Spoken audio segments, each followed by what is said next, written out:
Hi friends, నేను ఈరోజు నషాపేట్కి వెళ్ళాను. నషాపేట్లో పానీపూరి ఎంత బాగుందండి, ఎంత బాగుంది. టేస్ట్ అయితే చాలా బాగుంది. చూసారా పానీపూరి? అసలు ఆ మసాలా అయితే పానీపూరి మా ముజ్జుకైతే బాగా నచ్చింది. అసలు చూడండి ఎలా తింటున్నాడో, చాలా బాగుంది. ఇంకా నేను కూడా అజ్జుడు ఇంకా కావాలి అని అంటున్నాడు పానీపూరి. ఇంకా నేను కూడా చూడండి దహిపూరి తీసుకున్నాను, చాలా బాగుంది దీని టేస్ట్, అసలు సూపర్. తర్వాత పానీపూరి కూడా తిన్నాను, అసలు అంత బాగున్నాయంటే అంత బాగున్నాయి. పానీపూరి నచ్చిన వాళ్ళు ఎవరు ఉంటారు ఫ్రెండ్స్? అసలు పానీపూరి అంటేనే అసలు ఆ టేస్ట్ ఇదే వేరు. ఇంట్లో తెలియకుండా తినేది చేసేది చాలా బాగుండిద్ది. అసలు చూడండి పానీపూరి సూపర్ అంటే సూపర్.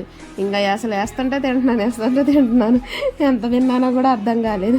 మా ఆయన అయితే ఇంకా చాలేవే ఆపవే అని అంటున్నాడు. Okay friends, bye.